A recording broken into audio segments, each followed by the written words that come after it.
முத்துவேல் தன்னோட மகள் ராஜியையும் மருமகன் கதிரையும் தான் வீட்டுக்கு விருந்துக்கு அழைச்சா நல்லா இருக்கும்னு நீங்களும் விரும்பினா இந்த வீடியோவுக்கு லைக் பண்ணிட்டு வாங்க நாளைக்கான ப்ரோமோக்கான ப்ரிடிக்ஷன் என்னன்னு பார்க்கலாம். எல்லாருமே விருந்து சாப்பிட்ட கையோட சக்திவேல் சரியான கடுப்புல என்ன அண்ணன் ஆத்தான்னு அவங்க மக கூட உறவாடி நமக்கு ஒட்டு மொத்தமா ஆப்பு வச்சிருவாங்க போல, இனி ஒரு நிமிஷம் கூட இங்க இருக்கக்கூடாதுடா சக்திவேலு அப்படின்னு எழுந்திருச்சு அவசரமா கையை கழுவிட்டு வந்துடுறேன் மில்ல தானே இப்போ வந்துடுவோம் அண்ணனும் நானும் கிளம்பிட்டோம் அப்படின்னு சொல்லிட்டு சக்திவேல் ஃபோனை பேசி கட் பண்ணிக்கிட்டே வந்து முத்துவேல் கிட்ட சொல்கிறாரு, அண்ணன் மில்லில் ஒரு பெரிய பஞ்சாயத்து நடக்குதான், அங்கே வேலை செய்கிறவன் ஏதோ ஒரு சின்ன தப்பு பண்ணி ரொம்ப பெரிய பஞ்சாயத்தான், நம்ம போய் தான் அதை முடிச்சு வைக்கணும் போல அப்படின்னு சொல்லிட்டு சக்திவேல் சொல்கிறாரு முத்துவேல் கிட்ட.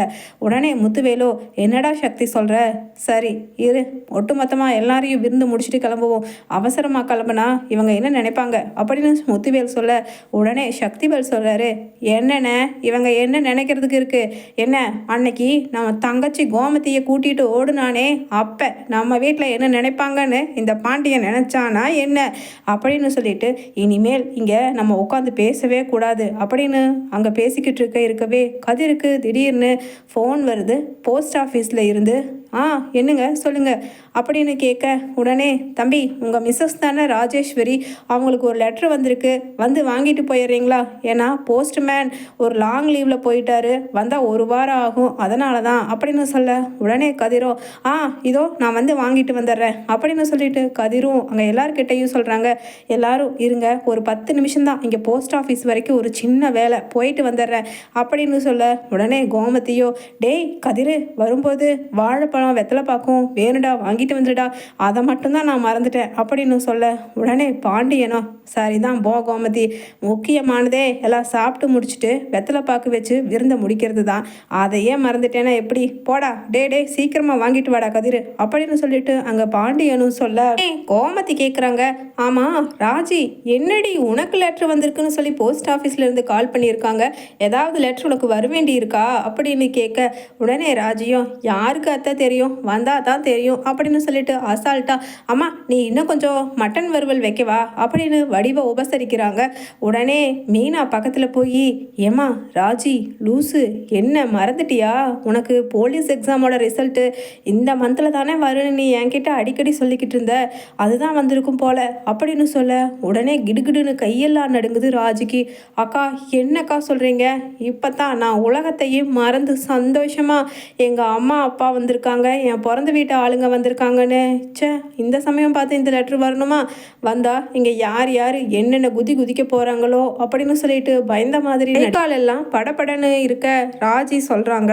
உடனே மீனாவோ சரிம்மா என்னம்மா இவ்வளவு சீக்கிரம் சாப்பிட்டு முடிச்சிட்ட, சித்தி இந்தாங்க சித்தி இன்னும் கொஞ்சம் வச்சுக்கோங்க அப்படின்னு ராஜி சொல்ல உடனே வடிவு சொல்கிறாங்க, என்னடி நீயும் எங்கள் கூட தான் பந்தியில் உட்காந்த, நீ எங்களுக்கு முன்னாடி எழுந்திரிச்சிட்ட, நாங்கள் இன்னும் லேட்டாக சாப்பிட்றோன்னு எங்களை சொல்கிறியா, நீ என்னதான் சாப்பாடு சாப்பிட்டியோ போ அப்படின்னு சொல்லிட்டு வடிவும் செல்லம்மா தன்னோட மகள் ராஜியை பேச அதுக்குள்ள கதிர் வந்துடுறாரு.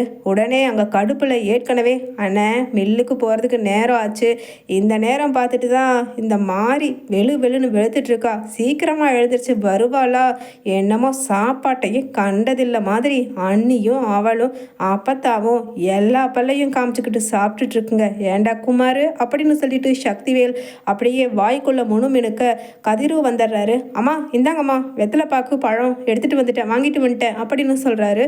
அதை வாங்கி மீனா வாமா இந்த தட்டத்தில் வச்சு எல்லாத்துக்கும் எடுத்துகிட்டு போய் கொடுக்கலாம் அப்படின்னு சொல்லிட்டு கோமதி நான் வேற அங்கே சாப்பிட்றவங்களுக்கு என்ன வேணும்னு பார்த்து பண்ணு அப்படின்னு சொல்லிட்டு அங்கே ராஜுக்கிட்டையும் சொல்ல ஆமாம் என்னப்பா லெட்றது அப்படின்னு அங்கே கேட்குறாரு பாண்டியனும் கதிர்கிட்ட. உடனே கதிரும் முழிக்கிறாரு, ஐயோ போலீஸ் எக்ஸாம் ரிசல்ட்டு தான் ராஜுக்கு வந்திருக்குதுங்கிறத இந்த நேரத்தில் சொன்னால் கண்டிப்பாக அப்பா கண்ணா பின்னான்னு திட்டுவார், ஏற்கனவே இத்தனை நாள் கழித்து இப்போ தான் வீட்டுக்கு வந்திருக்கிற ராஜியோட அப்பா காதில் பட்டா என்ன இந்த ஆள் இப்படி நம்ம செல்லம்மா வளர்த்த போன திட்டுறான்னு சொல்லி கோபம் வந்து அப்பாவுக்கும் அவங்களுக்கும் இடையில சண்டை வந்துட்டா என்ன பண்ணுறது அப்படிங்கிற மாதிரி அப்படியே மறைச்சு வைக்க பார்க்குறாரு. உடனே செந்தில் பின்னாடி வந்து மடார்னு பிடுங்கிடுறாரு. என்னடா எங்களுக்கெல்லாம் தெரியாமல் ராஜிக்கு லெட்ரு வந்திருக்கு, அப்படி என்ன பெரிய ஏதாவது ஏமா ஏதாச்சும் லாட்ரி இது அடிச்சு செக் ஏதாவது அனுப்பிச்சிருக்காங்களா, உன் உன் புருஷன் என்னமோ மறைக்கிறத பார்த்தா அப்படிதான் இருக்கும் போல அப்படின்னு கிண்டலா பேசுறாரு செந்திலோ.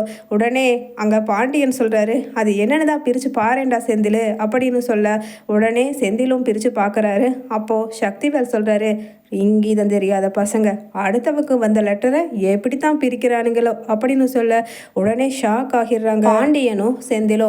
அப்ப உடனே செந்தில் முகம்லாம் வாடி போக உடனே மீனா வந்துட்டு, எங்க கதிர் தானே அதை படிக்கணும், நீங்க படிச்சதால தானே இத்தனை பிரச்சனை, எதுக்குங்க இந்த வம்பு, நம்ம பேசாம ஒதுங்கியே நின்று வேடிக்கை பார்ப்போம் அப்படின்னு அங்க சக்திவேல் பேசுறதால காயப்பட்ட மீனாவும் செந்தில் கிட்ட சொல்ல உடனே பாண்டியன் சொல்றாரு, இதை பாருங்க, எங்க குடும்பத்தை பொறுத்த வரைக்கும் யாரும் எதையும் யார்கிட்டையும் மறைக்கிறதே கிடையாது.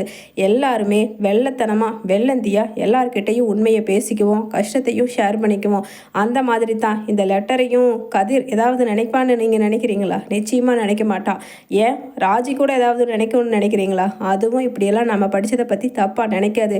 ஏப்பா ராஜி, உன்னோட லெட்டரை செந்தில் படித்து எங்கள் எல்லார்கிட்டையும் சொல்கிறத நீ ஏதாவது தப்பாக எடுத்துக்குவியா என்ன அப்படின்னு கேட்க உடனே ராஜியோ எல்லாரும் முன்னாடியும் என்ன சொல்கிறதுன்னு தெரியாமல், இல்லை மாமா, நான் தப்பாக எடுக்க மாட்டேன் அப்படின்னு சொல்ல பாண்டியனுக்கு சந்தோஷத்தில் சிரிக்கிறாரு.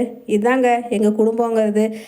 படிப்பா கதிர் என்னென்னு எல்லாருமே தெரிஞ்சுக்கிட்டோம், ஏன்னா அவங்களுக்கு தானே ராஜி மேலே உரிமை இருக்குது அப்படின்னு சொல்லிட்டு பாண்டியன் சொல்ல உடனே கதிர், அப்பா அது வந்து ராஜி போலீஸ் எக்ஸாமில் ஃபஸ்ட்டில் பாஸ் பண்ணியிருக்காப்பா, அதுவும் ரொம்ப 10 பேருக்குள்ளே டாப் 10க்குள்ளே ரேங்க் எடுத்து ஈஸியாக அவளுக்கு போஸ்டிங் கிடச்சிருக்குப்பா அப்படின்னு சொல்லிட்டு சொல்கிறாரு கதிர். உடனே பாண்டியனோ, என்னது போலீஸ் எக்ஸாமில் பாஸ் ஆயிருக்கியா?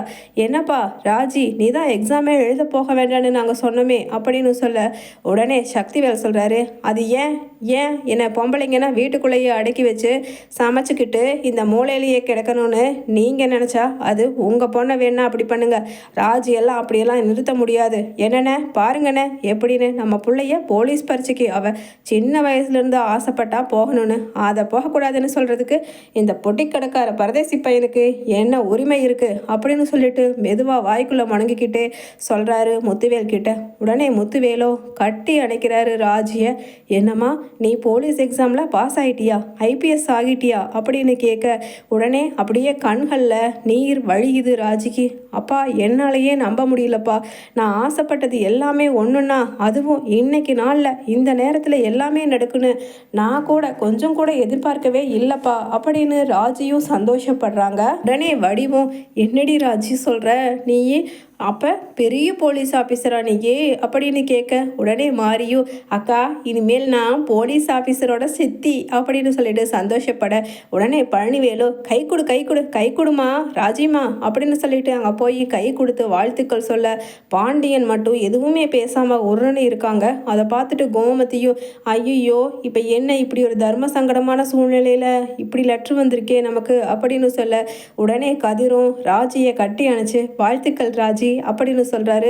இருந்தாலும் ராஜிக்குள்ள மனசுக்குள்ள, ஐயோ மாமாவுக்கும் அத்தைக்கும் நம்ம என்ன பதில் சொல்லுவோன்னு தெரியலையே அப்படின்னு சொல்ல உடனே சக்தி வேலும், இருக்கட்டும் அண்ணா, நம்ம கிளம்பலாம் அண்ணா, வெளியில் பஞ்சாயத்துன்னு நான் அப்போவே சொன்னேன்ல அப்படின்னு சொல்ல உடனே முத்துவேல் சொல்கிறாரு, டே சக்தி, மில்லு பஞ்சாயத்தெல்லாம் இருக்கட்டும்டா, பத்திரிக்கை அடித்து ஊர் முழுக்க என் மக ராஜி ஐபிஎஸ் ஆகிட்டான்னு சொல்லி விருந்து நம்ம வைக்க போகிறதுக்கான அழைப்பை இன்னைக்கே ரெடி பண்ணுடா அப்படின்னு சொல்ல உடனே, அண்ணே என்னென்ன சொல்கிறீங்க?